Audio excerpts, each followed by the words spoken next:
এইটা এখন ঢেকে দিলেন কেন? ঢেকে দিলে বেগুনটা সুন্দর হয়ে থাকবে, মানে পোড়া পোড়া ইয়েটা ভালো থাকবে। আচ্ছা, নরম হয়ে যাবে ভেতরটা। দাদি আমার মনে হয় এটাও হয়ে গেছে, হয়ে গেছে তাই না?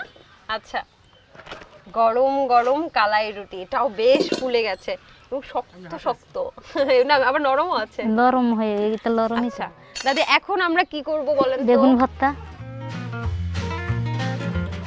দর্শক দেখতে পাচ্ছেন যে বেগুন একদম পুড়ে একাকার হয়ে গেছে, আর এখন দাদি মজার মজার বেগুন ভর্তা রান্না করবে। আমি কালাই রুটি দিয়ে খাবো, দেখি কি হয়।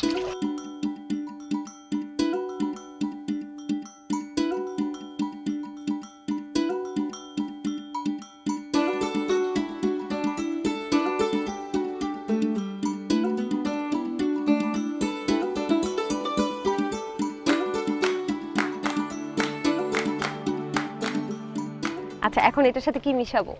মরিচ, লবণ। আমি কি কি দিব? হাসা দিন। হাসা মানে এই যে এটা দেব না? আচ্ছা, ওটা বড় আছে, এটা লাগবে নাকি দাদি? ওইটাই দিন। আচ্ছা, না এটা না। আর কি দেব বলেন? পেঁয়াজ দিন। পেঁয়াজ।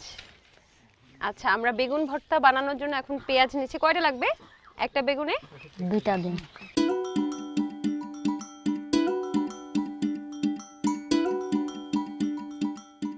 আমি আর পারছি না, আপনি করেন।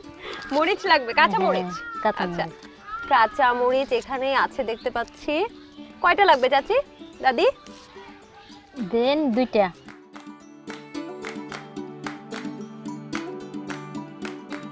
দাদি বানানোর পরে আপনার আর আমার যৌথ রান্না হবে, তাই না? হ্যাঁ, আসলে আপনি আমাকে শিখিয়েছেন কিভাবে কাটতে হবে মরিচ, একটু দেখে দেন না।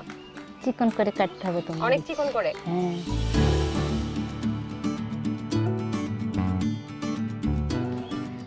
লবণ দেন।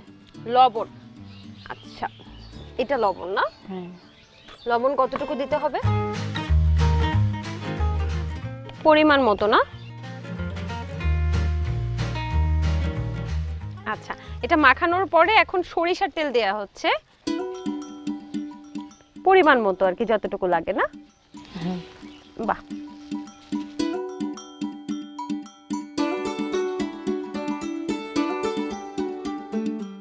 আমি কি একটু খেয়ে দেখতে পারি? খাই দেখেন লবণ হইলো কি কি। সব ঠিক আছে, অনেক মজা হয়েছে। তাহলে সেই কাঙ্ক্ষিত সময়ে আমরা চলে এসেছি দর্শক। আমাদের